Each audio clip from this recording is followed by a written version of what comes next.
বায়তের মর্যাদা কত।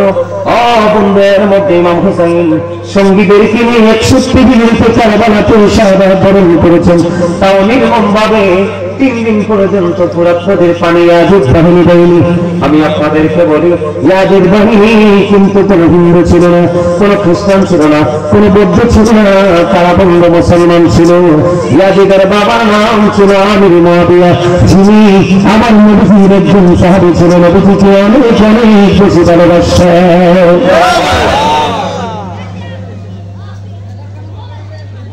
তাহলে আপনাদের মনে চিন্তা আসতে পারে, হুজুর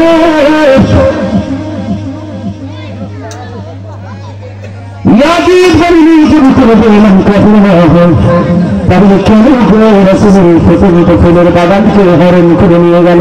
তার কারণ হলো পৃথিবীর লালসা। নাউজুবিল্লাহ বলেন না? পৃথিবীর লালসা, দুনিয়ার ভোগের নেশা। বলে হুজুর ইয়াজিদিয়াত কি?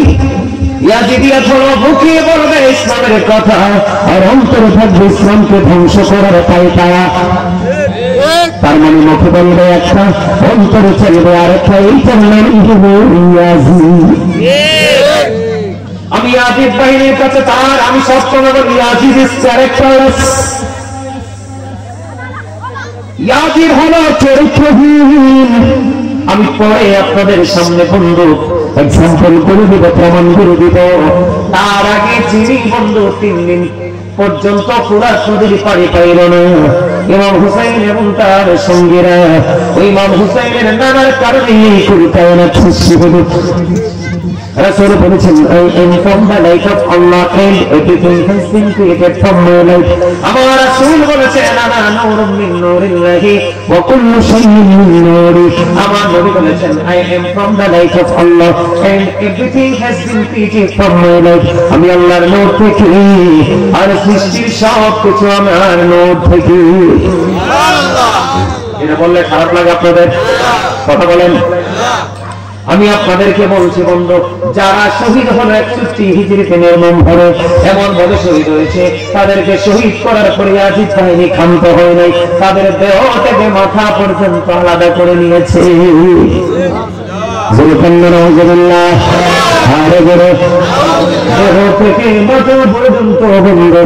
আলাদা করে নিয়েছে, অথচ তাদেরকে আমার আল্লাহ কত বেশি ভালোবাসে খেয়াল করেন। ইমাম হোসেন একদিন হাতের লেখা লিখলেন। কি লিখলেন? হাতের লেখা লিখলেন। লেখার পরে আমার নবীজির কাছে গেলেন, নানা কার লেখা বেশি সুন্দর, ফয়সালা দিয়ে দেন। আমার নবীজি বললেন, তোমার বাবার কাছে যাও। এবার আসলেন হযরত আলীর কাছে। আলী বললেন, ফয়সালার জন্য তোমার মায়ের কাছে যাও। এবার দৌড়ে চলে আসলেন মা খাতুনে জান্নাত ফাতেমার কাছে। ফাতেমার কাছে এসে বললেন, মা বলে দাও না কার হাতের লেখা বেশি সুন্দর। এবার মা খাতুনে জান্নাত ফাতেমা ডাক দিয়ে বললেন, বাবা বাবা গো, আমার কাছে 7টা মতি আছে, আমার কাছে 7টা মতি আছে, আমি তোমাদের দিকে 7টা মতি নিক্ষেপ করে দেব। যা যে বেশি কুড়াতে পারবে তার হাতের লেখা বেশি সুন্দর বলে গণ্য হবে। এই কথা বলার পরে মা খাতুনে জান্নাত ফাতেমা একটা করে 2 ভাইয়ের দিকে মতিগুলো নিক্ষেপ করে শুরু করলো। এবার বললো, 3টা করে 6টা মতি 2 ভাই নিয়ে গেল। আর আছে মা খাতুনে জান্নাত ফাতেমার কাছে কয়টা? একটা মতি নিক্ষেপ করার আগে আমার আল্লাহ জিবরাইলকে ডেকে বললেন, জিবরাইল যাও যাও, ফাতেমা যখন একটা মতি নিক্ষেপ করবে তুমি কি করবে? নিক্ষেপ করতে গেলে তুমি 2টা মতি, একটা মতি অর্ধেক করে 2 ভাইয়ের ভাগে দিয়ে দিবে। মা খাতুনে জান্নাত ফাতেমা যখন 2 ভাইয়ের দিকে মতিরা নিক্ষেপ করলো, করতে দেরি বললো, সঙ্গে সঙ্গে একটা মতি কুদরতি ভাবে 2টা আলাদা হয়ে গেল, 2 ভাইয়ের ভাগে সমান চলে গেল। এবার মা খাতুনে জান্নাত ফাতেমা তিনি ফয়সালা দিয়ে দিল, বাবা বাবা তোমরা 2 ভাইয়ের হাতের লেখাই সমান সুন্দর। আর বলেন না সুবহানাল্লাহ। তাহলে তাদেরকে আমার আল্লাহ ভালোবাসে কিনা? আর বলে বলেন, আমি আপনাদেরকে বন্ধু আর যদি এক্সাম্পল দেই।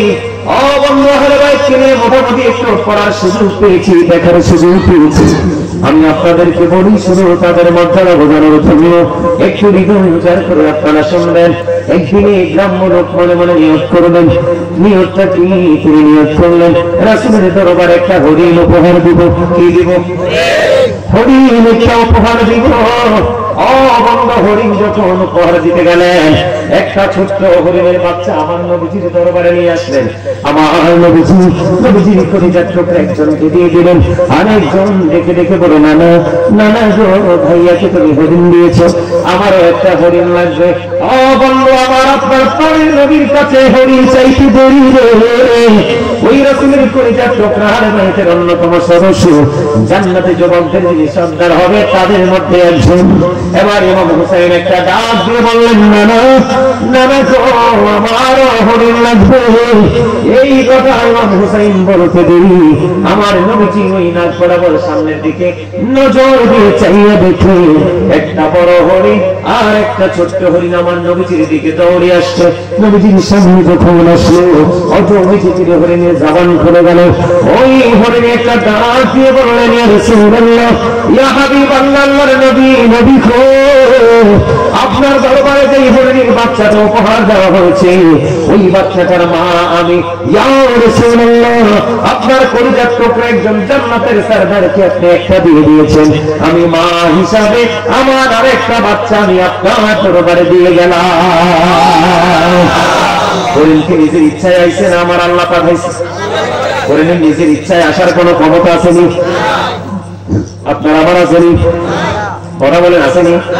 আপনার আমার কোনোভাবে বন্ধু নিজে নিজে কিছু করার কোনো ক্ষমতা নেই। এই জন্য আমি আপনাদেরকে বলি, হৃদয় করে শোনে।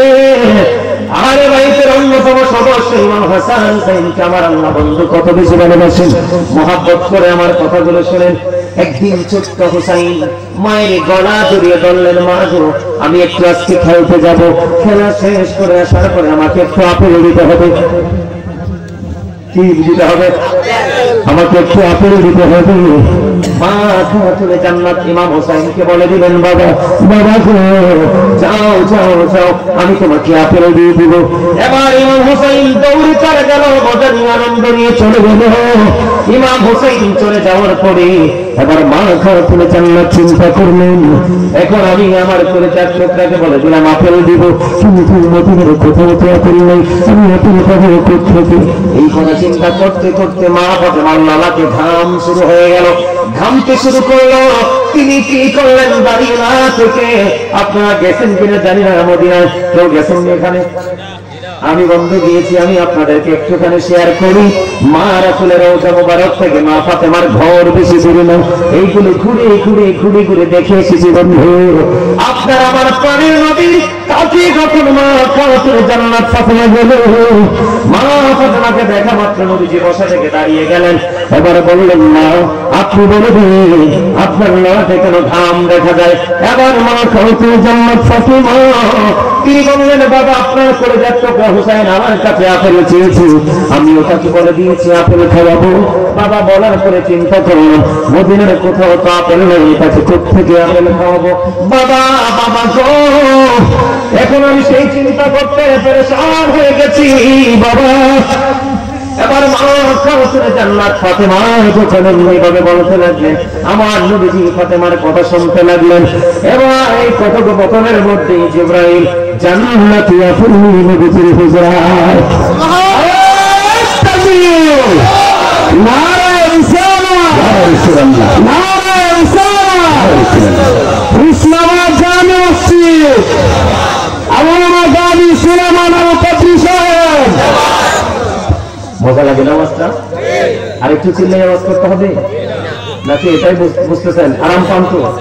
শুনতে ভালো লাগে তো? সাউন্ড তো ক্লিয়ার।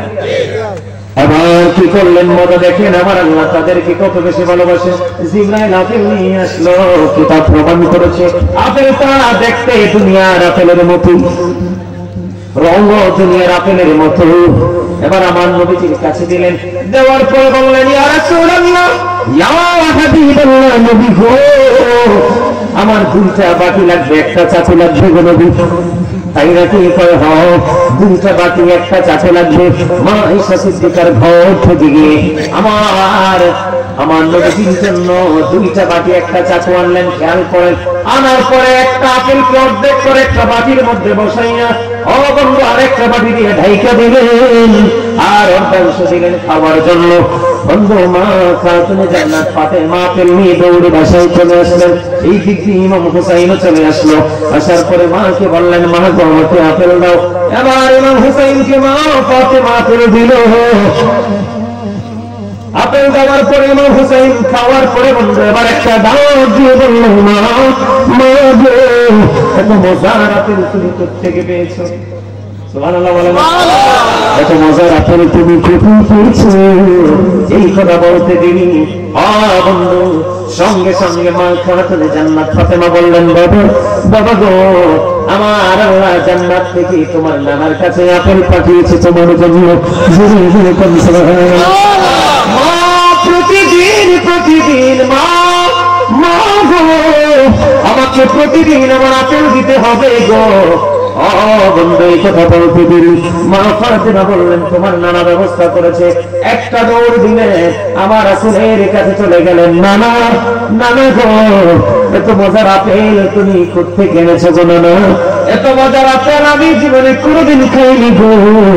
এখন থেকে প্রতিদিন আমাকে মজার আপেল দিতে হবে।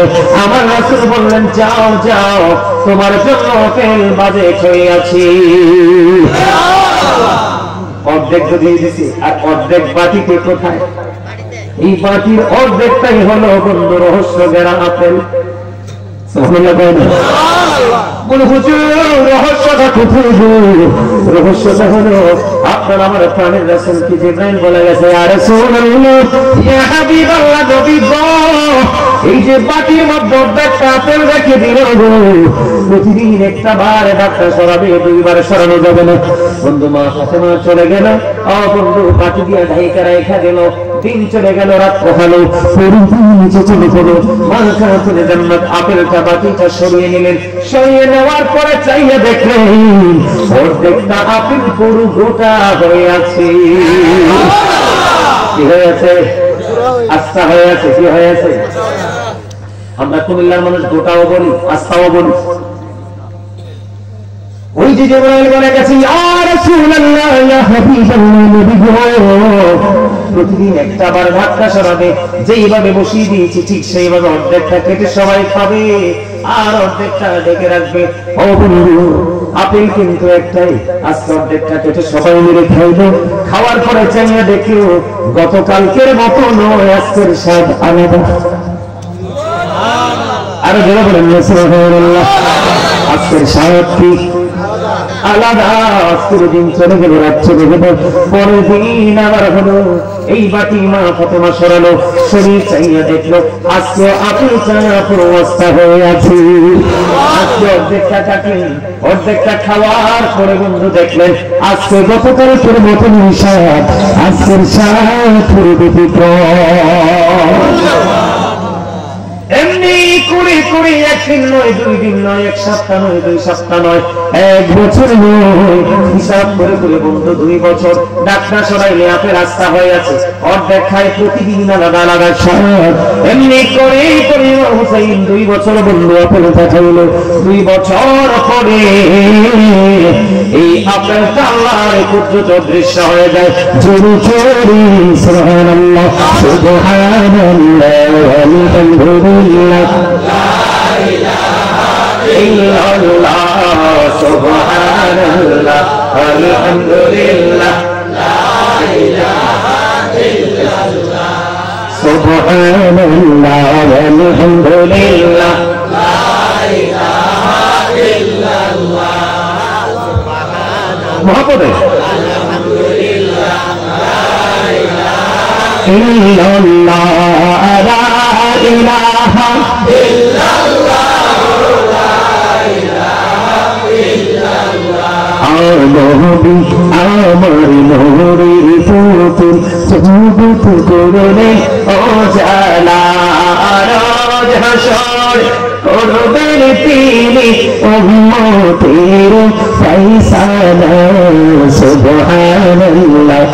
আলহামদুলিল্লাহ লা ইলাহা ইল্লাল্লাহ সুবহানাল্লাহ আলহামদুলিল্লাহ লা ইলাহা ইল্লাল্লাহ লা ইলাহা ইল্লাল্লাহ লা ইলাহা ইল্লাল্লাহ লা ইলাহা ইল্লাল্লাহ মুহাম্মাদুর রাসূলুল্লাহ সাল্লাল্লাহু আলাইহি ওয়াসাল্লাম জোরে জোরে বলুন আলহামদুলিল্লাহ। তাহলে আল্লাহর আহলে বাইত ইমাম হাসান হোসেনকে ভালোবাসে, এটা সত্য কিনা? আমার হয়েছে কিনা? আরো বলা লাগবে? যেইটুকু বোঝার যারা বোঝার বুঝে গেছেন, আর যে বুঝবে না সারাদিন বুঝাইলে সারা জীবনে বুঝাইলে বুঝবে না। আপনারা হয়তো মনে মনে ভাবতে পারেন এই জায়গায় আসার কারণ হলো, আপনারা হয়তো মনে মনে ভাবতে পারেন যে ইমাম হুসাইন কেন শহীদ হলো। এখনকার যেই কাঠমোল্লার দল বের হয়েছে, লেখাপড়া নাই, ভালো কিতাব পড়ে না, আউট করে ফতোয়া দিয়ে দেয়।